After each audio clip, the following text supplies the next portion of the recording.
Kalau saya ditanya tentang keajaiban itu ada dulu, saya itu memang tipikal orang yang tidak mudah percaya jika saya belum mengalaminya sendiri atau masih katanya-katanya begitu. Tapi setelah saya tahu Mbah Bisu ini, ternyata keajaiban itu memang benar adanya. Mbah Bisu ini itu teman ayah saya. Ya, beliau memang tidak bisa berbicara, sudah tua ya. Tapi beliau mempunyai keajaiban yang mungkin memang karunia dari Allah Subhanahu wa Ta'ala gitu. Saya itu memang orangnya cenderung mencari tahu dahulu. Kalau misalkan masih bisa diterima akal waras dan masih bisa dilogikakan, itu berarti belum bisa saya anggap sebuah keajaiban. Tapi di Mbah Bisu ini, saya sudah pernah mengalaminya sendiri dan saya melihat dengan kepala mata saya sendiri. Selain melihat, saya juga mengalami keajaiban dengan Mbah Bisu ini. Oke, dulu waktu kecil, saya itu pernah, ya wajar lah kalau misalkan anak kecil itu mungkin sukanya tidur sembarangan, terus di mana saja gitu kan. Dan ternyata di telinga saya itu ada seekor hewan, itu disedot lewat telinga sini, gitu, itu langsung keluar dan muncul di mulutnya gitu. Itu kan mungkin saya masih berpikir, ya karena disedot saja gitu langsung bisa keluar. Nah, yang selain Mbah Bisu ini mempunyai kemampuan untuk pengobatan seperti itu, Mbah Bisu ini kalau misalkan menebak sesuatu hampir 99% benar. Itu saya juga mengalaminya sendiri. Saya sering dengan ayah saya dulu itu membawa foto saya dengan ayah saya, itu sengaja print gambar foto-foto calon kepala desa atau presiden dan ditanyakan itu, misalkan yang calonnya yang mana itu kan ditunjuk ini, dan itu memang benar, dan itu bukan hanya sekali menebaknya.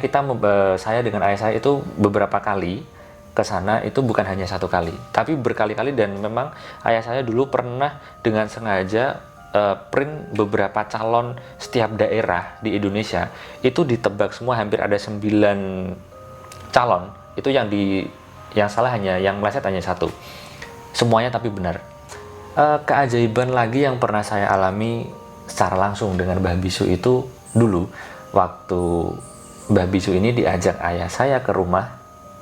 Di situ juga ada kakak saya perempuan. Kakak saya itu baru dari Gunung Merapi, karena dulu kakak saya waktu kuliah suka mendaki gunung gitu kan.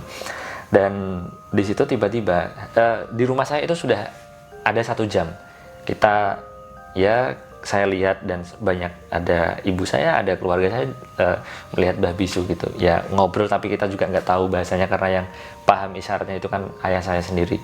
Dan kemudian kakak saya itu dipanggil, kemudian dipanggil gini kan, tangannya dipegang dan disedot gini, tiba-tiba di mulutnya itu ada batu kecil seperti batu kerikil gitu. Itu saya juga melihat, semua orang yang ada di rumah saya yang ada di situ semuanya terkaget-kaget semua, karena tidak mungkin juga kalau misalkan Mbah Bisu itu di rumah saya sudah ada hampir 1 jam lebih, tidak mungkin kalau beliau itu sengaja menyimpan batu di mulutnya. Oke.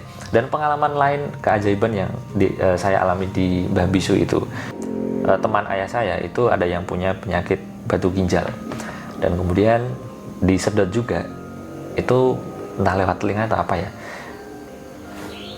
Ketika sudah disedot Mbah Bisu, itu memang muncul seperti kayak batu gitu di mulutnya. Nah, setelah dari Mbah Bisu, kemudian di ronsen, batu ginjalnya sudah tidak ada. Itu sangat ajaib sekali.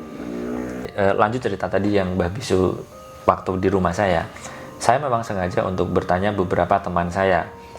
Saya perlihatkan fotonya di handphone gitu, dan foto bersamaan. Jadi Mbah Bisu gini, kalau misalkan menunjuknya pakai jempol, misalkan ini ada foto teman saya ditunjuk jempol gini, berarti orang ini bagus. Tapi kalau begini, itu ya kalian tahu sendiri. Mungkin, tapi saya juga tidak tahu apakah yang dimaksud itu buruk akhlaknya, keuangannya, atau segala macam, saya juga tidak tahu.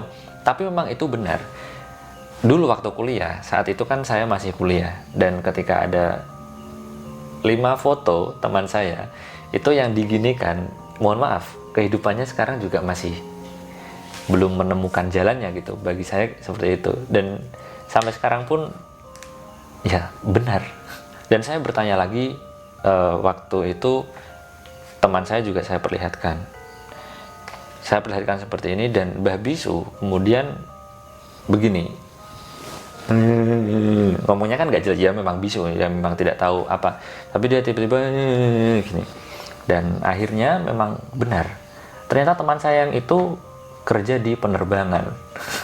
Itu demi Allah, saya tidak bohong, ini benar-benar cerita nyata, pengalaman keajaiban yang pernah saya lihat dari Mbah Bisu. Dan saya juga pernah itu mengantar teman saya itu dulu, waktu teman saya itu putus sama pacarnya. Itu aneh sekali, itu putus dengan pacarnya, dan saat itu Mbah Bisu sudah mulai lemah dan hanya bisa tiduran di situ. Saya kan bingung juga bagaimana ini cara untuk berkomunikasi dengan Mbah Bisu untuk menyampaikan bahwa intinya teman saya itu ingin balik dengan pacarnya itu. Dan saya akhirnya komunikasi dengan istrinya, pada intinya ya Bu, intinya teman saya ini minta tolong mau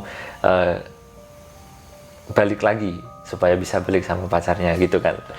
Dan alhamdulillah istrinya itu paham, kemudian dikomunikasikan dengan bahasa isyaratnya kepada Mbah Bisu itu. Dan saat itu dikasih garam itu nggak tahu dibacakan apa gitu kan, ya mungkin Mbah Bisu didoakan Mbah Bisu secara langsung, kemudian disuruh menebar ke depan rumah dan di atap rumah si perempuan itu. Tapi asli nyata itu memang benar-benar teman saya itu bisa balikan lagi gitu. Dan ya sebenarnya banyak sekali keajaiban-keajaiban dari Mbah Bisu selama ini yang pernah saya alami secara langsung dari Mbah Bisu, hanya sepenggal, hanya seperti itu ceritanya. Saat itu saya benar-benar percaya bahwa keajaiban itu memang ada, begitu teman-teman. Ya sudah, bagi teman-teman yang ingin membaca artikel tentang Mbah Bisu, saya taruh linknya di bawah. Itu adalah tulisan dari ayah saya secara langsung di suarabaru.id, bisa dibaca. Dan wassalamualaikum warahmatullahi wabarakatuh.